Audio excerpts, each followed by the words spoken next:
That's what I think. But what was the other one that you liked? Breaking Point and Total Submission.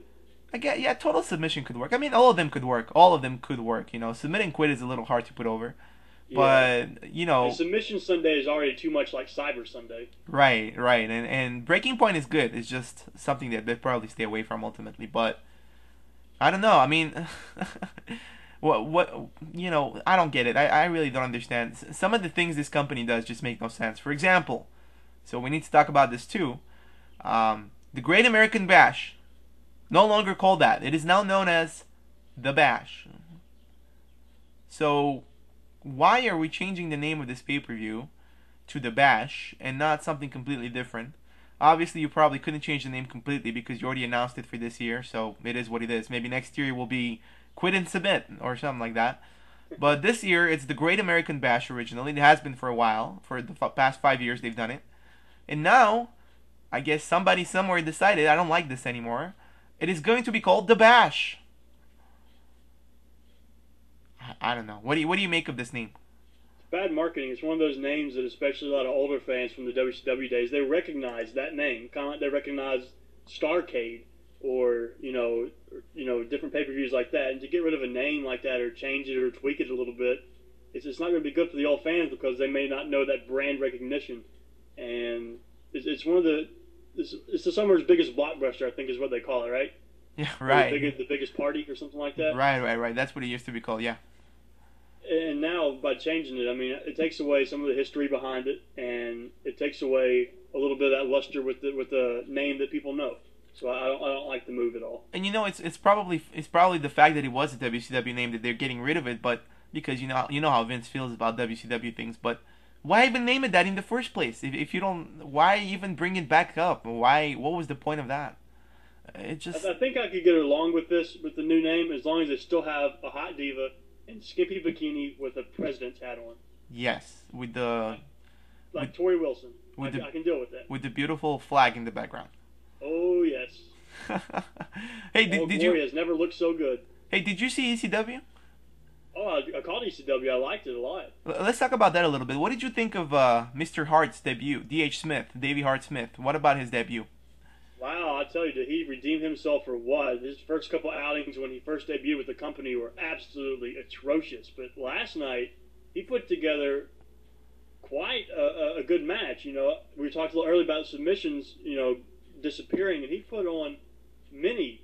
I would say that most of the match was submissions by D.H. Smith, and he had Finley on his back the entire match, and it made him look really good. It made him look legit, and when Finley would get a little bit of momentum, D.H. Smith is able to counter that, get momentum back on his side, and this new Hart Foundation, they helped out a little bit with getting D.H. Smith the win. Natalia took off one of her boots with her high heel boots and slid it in the ring as Tyson Kidd was distracting the referee, and D.H. Smith grabbed this boot and smacked it upside Finley's head, and it looked like it gave him a black eye, and he was bleeding a little bit from his eye from that heel. But these guys are working together solidly so far, and if it wasn't just to make D.H. Smith look good in a singles match, it's definitely making this group look legit and look like a threat on ECW, and I like it. It's great booking. They really have to give them the belts too because Carlito and Primo are supposed to be on every brand anyway.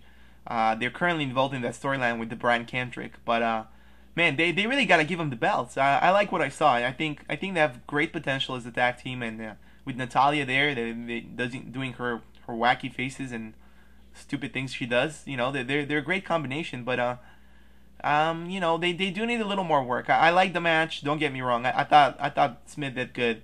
It was a little too long for my liking, and it was a slower pace.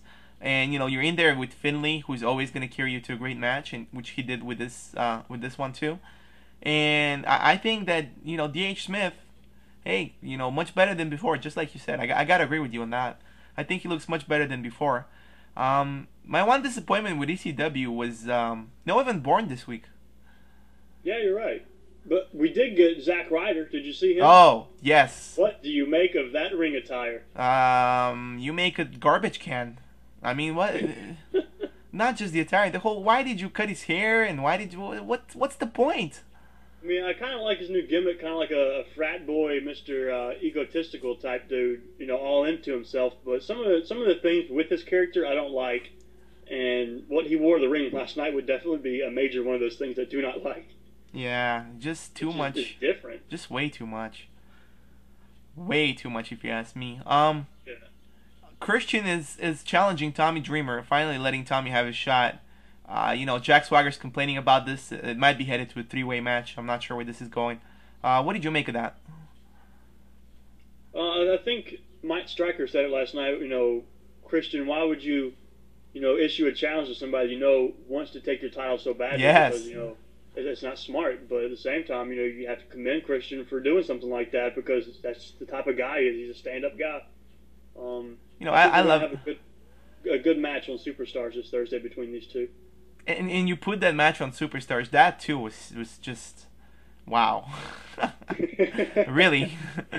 But I guess they're really trying to push that show this week. They got Jericho and Punk on it as well. So I guess they really are going for a big rating on Thursday night. I love the teacher. The teacher he's great. He is. And I tell you who else was great on ECW this week was Tiffany. Over the past 4 weeks, she has gotten better and better and better and better at her job as the weeks have gone by. And last night, with her dealing with Jack Swagger, she looked like she was legitimately pissed off and she was agitated. And it wasn't one of those things like, oh, I'm going to pretend like I'm mad and I'm going to smile just a little bit too. She looked like she was doing the job, and she got it good for me last night. So I totally disagree. So last week when she had that segment where she had to come out and say a few words, okay, I thought that was the most brutal performance I've ever seen. I thought that was just so horrible. For the last 3 or 4 weeks, you think she's improving? I think she was getting worse and worse and worse, and I was just thinking, oh my God, get this woman off TV. This week was the first segment where she actually looked pretty decent. She didn't stumble over her lines. She didn't pull an Adam Lee. She looked very focused and into it, and her delivery wasn't so bad. But man, she's atrocious. She's horrible as GM, and if you're gonna get her on TV to look good, get her on TV just to look good. Get her in a better role. She's not even showing off skin. She's just dressed as a professional, and it's a whole part of their PG movement. Okay, we're gonna put more women in charge. They're gonna be all professional. They're not gonna be eye candy. But Tiffany, really, that's your choice. That's how you're gonna go with. I I don't like know. her. She reminded me of a very, very early Stephanie McMahon when she started getting, in charge of some things. Yeah, Started gaining some that was authority. just as horrible too. But anyways, since we're up to Steph, I think this is a good point for us to wrap up. Any final thoughts? Ooh, I'm still waiting to see what's going on for Monday night with Raw and the Nuggets. I don't think this thing is even close to being over yet. Question: do you think that they should go to the Staples Center because they're one of the arenas that offered to host them? Should the WWE go to the Staples Center and hand out free Lakers jerseys and everybody come out wearing Lakers jerseys? And now the WWE is the biggest Lakers fan. Nah, it's too far. Plus, Far-fetched. they have plans for Colorado Springs the next night. I mean, it's they haven't made it official, but it's pretty much a lock. They're doing the show from Colorado Springs on Monday. Yep. Shame, But shame, shame on you, Don Cronky. yes, bad Don Cronky, very bad Don Cronky. But on that note, we will say goodbye. Jacob, thanks for being on the show again. Appreciate it. And Anytime, sir. we want to send our best wishes to everyone out there. Hope you guys are enjoying summer, and we will speak to you later.